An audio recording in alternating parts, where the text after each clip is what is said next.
જય માતાજી, Ram Ram, Sitaram.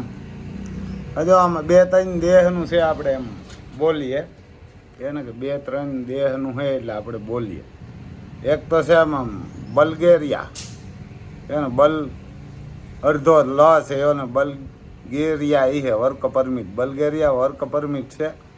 Job position general worker, એટલે જનરલ વર્કર એટલે તો ગમે કામ કરવા જોઈએ એવું એ જનરલ વર્કર એટલે તો કોઈ ફેક્ટરીમાં કે અથવા ગમે એમાં ખેતીવાડી ના થાય. ને આમ પગાર છે 700 યુરો, 700 યુરો. પછી આવાસ પૂરી પાડવામાં આવેલ છે. ખોરાક એક ટાઈમ, ડ્યુટી ભોજન, કામના કલાકો 8. પ્રક્રિયા સમય છે 6 થી એવારના કે 4 થી 6. આપણે એવારના કે આમાં 8 કહીએ, 8 કહીએ. આમાં કુલ કિંમત છે 5 લાખ રૂપિયા. એવાના કે 5 લાખ રૂપિયા છે ચૂકવણી સારજ. ચૂકવણી સારજ યોજના દસ્તાવેજો સાથે એવારના કે દસ્તાવેજો આપો ને એટલે 1,01,000 યુરો છે એટલે 1 લાખ થાય. વર્ક પરમિટ સેકન્ડ પછી એટલે 1 લાખ અને વિઝા પછી 3 લાખ. INR. જરૂરી દસ્તાવેજો પાસપોર્ટ, PCC, CV, ફોટો, અનુભવ પત્ર, શૈક્ષણિક દસ્તાવેજો 10 પાસ, ધોરણ ફરજિયાત અને ન હોય તો CV દેવું પડે. વિઝા રિફ્યુઝનના કિસ્સામાં 5,000 એવું કંઈક લખેલું હા એમાં 5,000 કિસ્સામાં 5,000 એના રિફંડ પાત્ર નથી. નોંધ એટલે 50,000 નથી, 5,000 નહીં પણ 50,000 રિફંડ પાત્ર નથી. નોંધ ઉમેદવાર એમ્બેસી ફી, વીમો, એર ટિકિટ. આ ઉમેદવાર દ્વારા અહીં એટલે આમાં તો કંઈ વરે એવું નથી. પછી એક બીજો દેહ છે હંગેરી. હંગેરી એવા ને હંગેરી નામ એવું છે. હંગેરી નોકરી તે ચીનની એક ફેક્ટરી વિશેષ છે જે હંગેરીમાં ખુલશે અને જ્યાં 9,000 લોકોને રોજગારી મળશે. 9,000 માણસો જોઈએ પણ પગાર હે ભૂખ જેવો તો કોણ જાય? કોઈ ન જાય. આ ક્ષણ માટે તેમને 500 અયોગ્ય કામદારોની જરૂર છે. સપ્ટેમ્બરમાં સામાન્ય કામદારો, સપ્ટેમ્બરમાં તેઓ પહેલેથી જ મેળવેલ વર્ક વિઝા સાથે હંગેરીમાં હોવા જોઈએ. ચોખ્ખો પગાર 240 કામકાજના, આ તો શું હોય? ચોખ્ખો પગાર 240 કામકાજના કલાકો માટે. 240 કલાક એ કામ કરવાનું. કલાકો માટે ચોખ્ખો પગાર આપે 700 યુરો હશે. આવાસ એમ્પ્લોયર દ્વારા આપવામાં આવશે પરંતુ ખોરાક નહીં. આમાં જમવાનું નથી આપતા, રહેવાનું આપશે હંગેરીમાં. વધારાના ચૂકવવામાં આવશે એટલે ઓવરટાઈમ. તેમની પાસે સવસત વીમો અને તમામ લાભો પણ હશે. કોન્ટ્રાક્ટર 2 વર્ષ સમયગાળા માટે 2 વર્ષની વિઝા છે અને બીજા વર્ષ માટે વિસ્તરણની શક્યતા છે.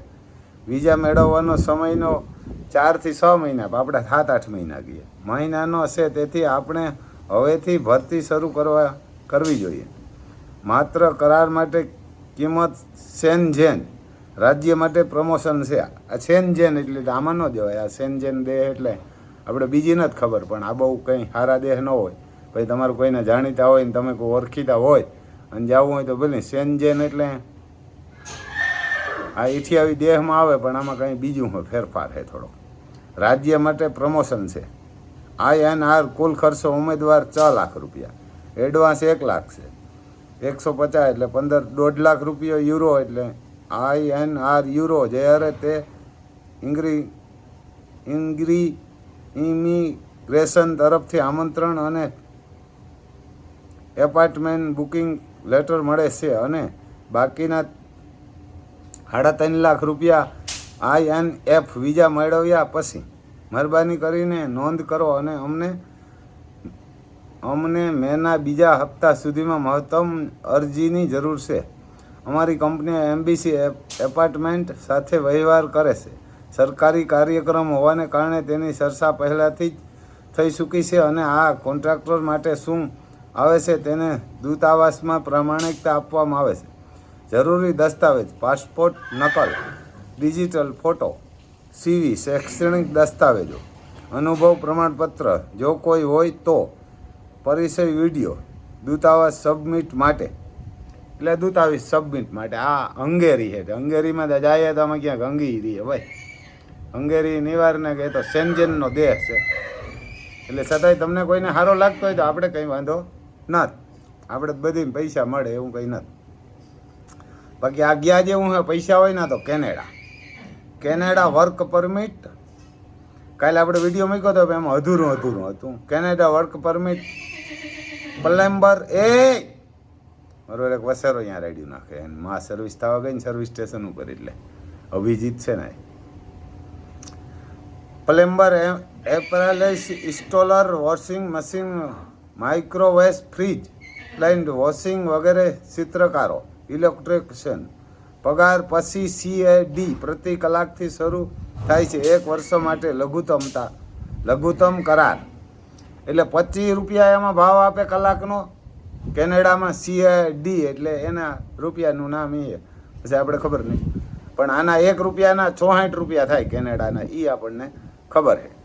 અને આ 25 રૂપિયા છે ને 30 હોય ને આમાં 35 હોય, પછી તમે જેવો કારીગરને જેવું કામ. બાકી ઓછામાં ઓછો પગાર 1 કલાકના 25 રૂપિયા છે. પછી ઓવર ટાઈમના અલગ, ઓવર ટાઈમના આ કદાચ ડબલ હોય તો 50 રૂપિયા થાય, દોઢા હોય તો 12.5 આમાં નાખે એટલે 32-33 રૂપિયા, 32.5 જેવું થતું હોય. બાકી તમે હિસાબ કરી લેજો, આપણે નિહારી બહુ ધક્કો ખાધો નથી એટલે ના આવડે ભાઈ.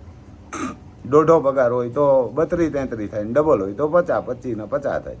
પણ આ એ એવો જ પગાર જોરદાર છે, કેનેડામાં ઘણા બધા છે. પ્રતિ કલાક શરૂ થાય છે. 1 વર્ષ માટે લઘુત્તમ કરાર, એટલે 1 વર્ષની વિઝા હોય. ખોરાક, સૌ ખર્ચ માટે આવાસ, ખોરાક ને આવાસ છે ને એ બે આપણીમાં થાય લગભગ. આવાસનો ખર્ચ સરેરાશ દર મહિને લગભગ CAD 400 થી 500 રૂપિયા છે. ઓછી હોઈ શકે, એટલે 300 રૂપિયા હોય ને બહુ હોય અહીં તો, અને 500 હોય એવું હોય આવાસનો ખર્ચ. એ ખાવા પીવાનું રહેવાનું બધું આપણી ઉપર છે, એ મગજમાં રાખજો. કામનું સ્થળ, કામ કેનેડામાં ગમે ત્યાં હોઈ શકે, ગમે એ જગ્યાએ, કારણ કે કંપનીમાં હોય એટલે ગમે એ જગ્યાએ આપણે એનો વર્કશોપ કે હોય કે અથવા એનો ક્યાંય ઓલો હોય ડેપો ત્યાં મોકલે, કે શોરૂમ હોય ત્યાં રાખે માણસો. આપણે કેમ અહીં રાખે ફ્રીજું નાનતે હમા કરવા, આ 4 વ્હીલવાળાને કારીગરો કેમ મોકલે, ટ્રેક્ટરોને ઘટાડાને 4 વ્હીલમાં. કામનું સ્થળ કામ કેનેડામાં ગમે ત્યાં હોઈ શકે છે. 1 વર્ષ પછી તેઓ વધુ 1 વર્ષ માટે કોન્ટ્રાક્ટ લંબાવી શકે છે અથવા વર્તમાન એમ્પ્લોયરની બીજામાં જોડાવા માટે છોડી શકે છે. તમારે એમ બીજે જવું હોય તો છોડી શકો ને, નકર 1 વર્ષ બીજા વર્ષ માટે આપવામાં આવે છે અને 1 વર્ષ પછી લંબાવવાની જરૂર છે. 2 વર્ષ પછી PR માટે અરજી કરી શકે છે. અહીં 2 વર્ષ પછી ભાઈ PR મળી જાય.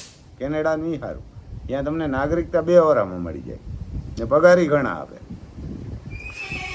શકે. અરજી કરવા માટે અમારે કોઈ ડેથ સર્ટિફિકેટની જરૂર નથી, પરંતુ અમારે ઓફિસમાં ઉમેદવારોની તપાસ કરવી પડશે અને તેમનો અગાઉના કામના પુરાવા માટે પૂછવું પડશે. એટલે પછી પૂછે ખરી તમને. તમામ રાષ્ટ્રીયતા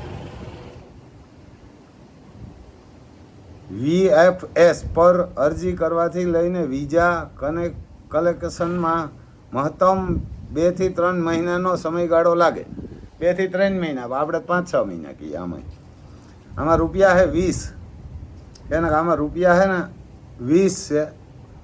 અને તમે કાગળિયા પહેલાં આપો ને, એ 20 હોય તો જ આપજો ને કેનેડા જવું હોય તો.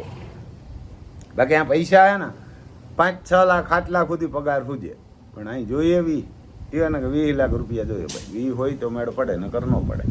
એટલે કોઈ હગાવાલાને કેનેડા હોય કે આજુબાજુ ક્યાંય હોય તો આપણે વ્યાજે ખુશીના કરીને જવું. આ બધા અમારે અહીંથી લંડન ગયા ને 45-55 લાખ ને કરીને, અહીંથી પછી કોઈ 55 લાખમાં ગયા પોર્ટુગીઝનું કરીને. એના કરતાં આ સારું ક્યાંય, આમાં કાંઈ ખોટું નહીં. આ કાયદેસર વિઝા અને કાયદેસર તમારો હક પણ થઈ જાય. ત્યાં જઈને કાંઈ લખણ ન ડખાવો તો ત્યાં જઈને બાંધણા કરો કે મારકૂટ કરો તો કંઈ ના હક આપે કોઈ દે, ક્યાંય ના આપે. એટલે આ એમ કેનેડા ગયા જેવું હે ભાઈ. પૈસા હોય તો આપણે છોકરાઓને ઓસ્ટ્રિયા મોકલી દીધા ને, આપણે તો અહીં મોકલા. ના હોય તો ઉસી પાસીને લઈ લેવાય. બીજું શું છે આમાં, કારણ કે આપણે તો મોકલા. પણ હવે ત્યાંથી એ તો જવું હોય તો પછી જઈ શકે. આ ચેક આ જેવું, કારણ કે આમાં પગાર 4-5 લાખ રૂપિયા છે. અમારા ગામના છે ત્યાં કેનેડામાં છે ને, આપણા ઓળખીતા ઘણા છે ને, પોરબંદરના ઘણા, પછી સરદારજી એથી જાજા. એટલે કોઈને જવું હોય ને તો ભાઈ આમાં Aadhaar card, PAN card, leaving સડતી, મેરેજ સડતી એ હાલે ને. પછી કેનેડામાં જેન્ટ્સ પણ હાલે, બધીમાં જેન્ટ્સ હાલે અને લેડીસે હાલે. હંગેરીને ઓલું ગલબરિયા, એવું ગલબરિયા એવું કંઈક નામ છે. આપણે ક્યાં ત્યાં જવું, કોઈક જવું હોય તો કહેજો, તો જ ફોન કરજો. એને ગલબરિયા અને હંગેરી અને કેનેડા ગયા જેવું કેનેડા છે પૈસા હોય તો. અને બાકી હજી આપણે સ્લોવાકિયા ચાલુ છે એમાં, કારણ કે 70 જણા થયા ને, તો 70 જણાના કાગળિયા મોકલી દીધા, સબમિટ કરાવી દીધા કે ભાઈ આ તમે એટલાઓને મોકલી દો. હવે પાછળથી આવે ને એને યારને કે એને પાછળથી મોકલજો, એટલે એ વાહામોર થાય. આ વાહે રહી જાય ને ઓલા મોર. એટલે ખરેખર તો એમ સ્લોવાકિયા હજી ચાલુ હોય. તમારે કોઈને જવું હોય ને તો એમાં જવાય. અને ક્યાં તો આ કેનેડામાં જવાય. આ હંગેરી ઓલું ગલબરિયા ને એમાં તો ન જવાય, કારણ કે સેન્જેન દેહ એટલે તમે કોઈ એમાં જાણીતા હોય તો જોજો. એમાં કંઈ તકલીફ વાળું. અમારે 1-2 ભાઈબંધ છે ને પોર્ટુગીઝમાં, એ કહેતા હતા કે એમાં ન જવાય. એટલે એવા 5 કોઈ દેશ છે સેન્જેન, એટલે નવા હવા આના ભેરા ભૈરા હોય એવું કંઈક છે. આપણે કંઈ પૂછ્યું નથી, પણ એક ભાઈબંધ છે એનો પોર્ટુગીઝમાં, તો એને પૂછી લઈ. આજે સાંજે ફોન કરી પૂછ્યું કે ઓલા સેન્જેન એટલે શું. એટલે એમાં કંઈક હક ને આપે, પણ એવા કંઈ બહુ પૈસાના અંતે ન હોય. અને તમારે જવું હોય તો Aadhaar card, PAN card, leaving સડતી, મેરેજ સડતી એ જોઈએ. અને કેનેડામાં છે ને 23 વર્ષથી 45 વર્ષ ઉંમર હાલે, લેડીઝ જેન્ટ્સ બધાય હાલે. અને વજન કોઈ માયને નથી રાખતા. અને જવું હોય તો આપણા મોબાઈલ નંબર છે 9852 053 89. અને ખરેખર પૈસા હોય ને તો કેનેડા જવાય ખરી. કેનેડા અને ક્યાં તો આ સ્લોવાકિયા, કારણ કે સ્લોવાકિયા હજી ચાલુ હોય. 5 દી હાલશે એમ તો. હવે 5-7 દીની ગોળીઓ પીવ્યું, 5-7 દીમાં એટલા થઈ જાય ઘણાના. ઓલા કોઈનો પાસપોર્ટ નહોતું આવ્યું ને કોઈને ઓલું નહોતું આવ્યું ને એમ કરીને આપણે કીધું ને. એને 100 જણા જોઈએ, એટલે કંઈ 70 જણા થયા તો હજી તો 30 ઘટે. એને 30 ઘટે એટલે એ જવું હોય ને તો હજી ઝડપ કરજો. એમ 2-3 જણા હાટું થઈ. અને અમે કીધું ભાઈ પૈસા ભરી દીધા હતા પણ પાસપોર્ટ નહોતા આવ્યા, એટલે કે તો હવે એને પાછળ રાખી દઈએ ને બીજા મોકલજો. એટલે એમ આપણે કંઈક જો આમાં આવા કાયમ આવી જાય. પાસપોર્ટ ના આવ્યા હોય ને તો એવા ને કે એવાય કાયમ આવી જાય ખરી. એટલે ચાલુ હે ખરી ને. 2-3 ભાઈ પૈસા 50,000 આપ્યા હતા ને કાગળિયા આપ્યા હતા. એટલે મેં કીધું ભાઈ હજી પૈસા નહોતા આવ્યા. એટલે એવું હે તો કોઈને જવું હોય તો આપણા મોબાઈલ નંબર છે 9852 053 89. અને આને કોઈક સબસ્ક્રાઈબ કરજો ને ચેરી કરજો, એટલે કોઈક ગરીબ માણસને કાયમ આવે અને અમને કાયમ આવે. એવું કંઈ નથી ને તમને કાયમ આવે. કાંઈ નહીં તો એલા કરણના જે આંગળી સીંધવાનું પૂન જડે, એટલે એ કરજો. અમને પૈસા મળે એમ તમને પૂની જડશે, એવું કંઈ નથી. અને બાકી તો આમાં છે ને આ સરકારી કામ જ હોય આ બધા ડાયરેક્ટ. કારણ કે આ એમ્બેસીની ઓફિસથી જ કામ કરે એમ્બેસી, એટલે એમાં વહેલા મોડું થાય એને ઘણા. બાકી તો અમારું કે તો ખોટું બોલે ને ખોટી ના હે ને કોઈને મોકલ્યા નથી ને ખાઈ જાય ને આન તેન ઘણા કહે. એટલે એ તો હલકી ના હોય તો હલકીના જ રહીએ. કારણ કે હલકી ના હોય તો હલકીના જ રહીએ. કારણ કે શકુની દુર્યોધન ને એ કોઈ દી સમજે નહીં. એણે ભગવાન સમજાવવા છેલ્લે ગોતો બધાય તો ગયા હતા, છેલ્લે ભગવાન ગયો તો એ ન સમજ્યા, એટલે પછી મરે. કારણ કે હલકી ના હોય હલકીના જ રહીએ. એટલે મારે ભાઈ જેને જવું હોય ને એ કહેજો. અને જેની મારા કાગળિયા કમ્પ્લીટ હોય કરજો. ને હજી સ્લોવાકિયા ચાલુ હોય અને એ ગા જેવું ને. અને આ કેનેડા. જય માતાજી.